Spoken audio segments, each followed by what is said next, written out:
He said, I've been going in the convenience store getting my coffee. He said, man, there's this good looking in there, you know. And she looks at me. She smiles at me. And said, this morning, he said, Eddie, I know it's wrong, but he said, I went in there and got my coffee. And when she handed it to me, she rubbed my hand. And I know I shouldn't do it, Eddie. I need prayer, man. I'm trying with all my heart. And I said, brother, I got a word for you. I said, lean over. I said, this is from the Lord. And he went, I said, go somewhere else and get your copy.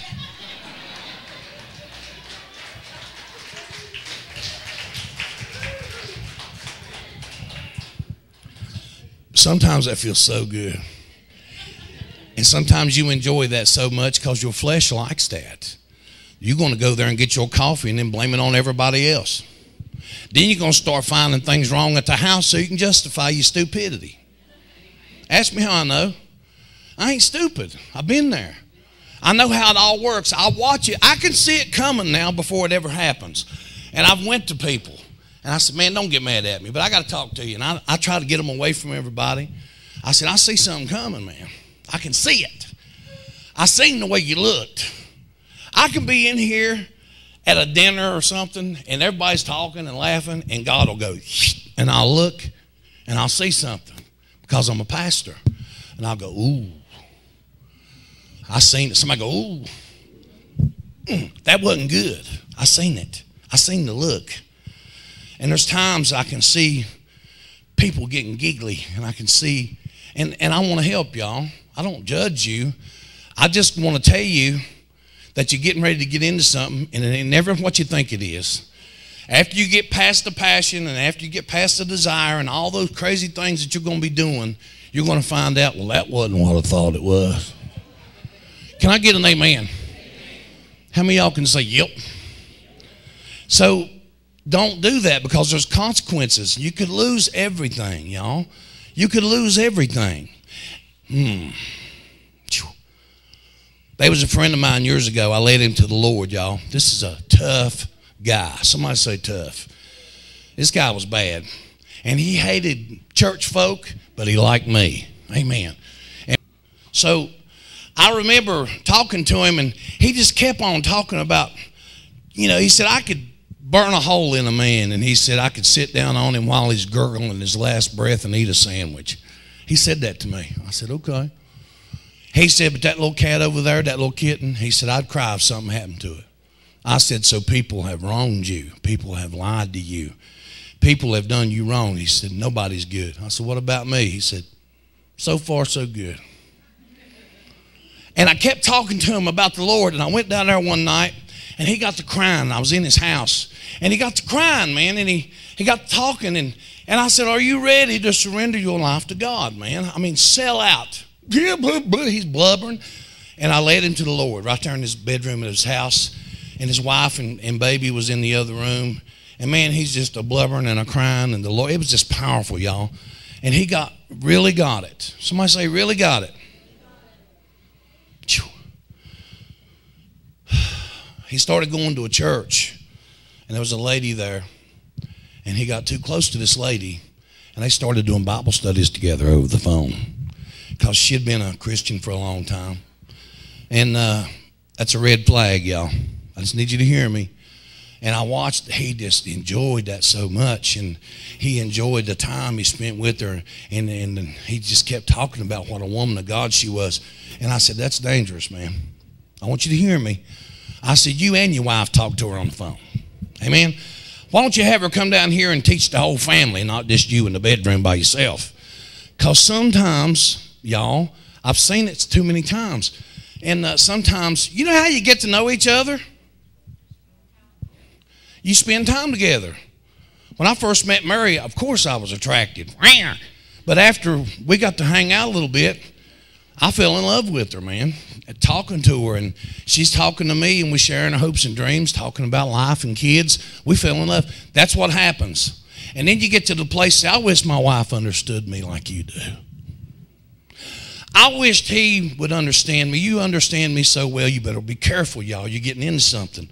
You're getting into something that'll kill you. And this is what I want to tell you. He ended up leaving his wife after that. And him and this woman ran off. She was married. She had children. And they ended up together. She moved in with him. Wife and baby left. One day, the wife come down there that had been the first wife that left, and this woman run out of the house running her mouth to her, and she dropped her in the front yard, put a bullet in her head, y'all. Killed her right there in the front yard. And that's the kind of stuff that the devil is for, y'all. He sets this stuff up. I got a friend that spent 12 years in prison because this guy wouldn't leave his girlfriend alone. He just kept messing with her, and this guy, my buddy, whipped him and threatened him, and it fell through the cracks. They couldn't seem to get the law at that place at that time to do anything. And finally it got to him, and one night he was drunk, and that guy smacked his girlfriend. And he stabbed him 30-some times, killed him. Spent 12 years for involuntary because he went crazy. And everybody in this building is capable of going crazy over something like that. Somebody say, we need God. We got to make sure that we got him to keep us straight. Keep you out of the street. Keep you from doing things that you shouldn't do. I have seen these things so many times. I had a friend of mine that was a good minister of God. He was a good man. Had a beautiful family. Got too close to his secretary. And I seen it. And God told me it was going to happen. And I called him, and I tried to reason with him. And man, he's traveling all over the country. He's flying to appointments. And the secretary's going with him. I said, that ain't no good, brother. Oh, Eddie, man, it's all good. She's like my little sister. I said, I hear you. And I remember I called him, and he blew me off. He just wouldn't talk to me. And right after that, he ended up shooting that woman and killing her because she was going to blow the whistle on him. This is murder I'm talking about, y'all. This is the kind of stuff that the devil is for. You say, oh, that ain't going to happen to me. You'd be amazed what can sneak up on you. The devil wants to destroy you. He wants to rip you apart, and then he's going to go after your family. He's going to rip them apart. You got to keep yourself straight for your family. Your kids need you. Your grandbabies need you. Somebody say amen. If you won't live right for yourself, do it for them. Because you can bring that blessing on their house, or you can bring a curse by your stupidity. Mine too. If I do something wrong, y'all, it's going to hurt my whole family. It ain't just about me.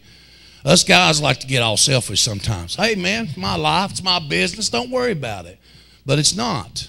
You've got little ones, and you've got people that are attached to you. When the devil gets hooked into a family, I had a friend of mine years ago that I dearly loved. And this man was shot.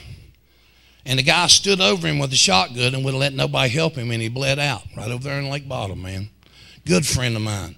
Not long after that, his brother was messing with this girl. She had a sugar daddy. Sugar daddy called him out back one night at a party and put a bullet behind his ear.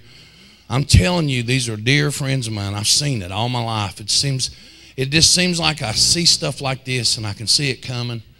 And that family had lost 4 men in the immediate family from gunshots. And I watched this. I'm like, that's some kind of curse on that family, man. Just taking out the men in that family. Somebody say we need God.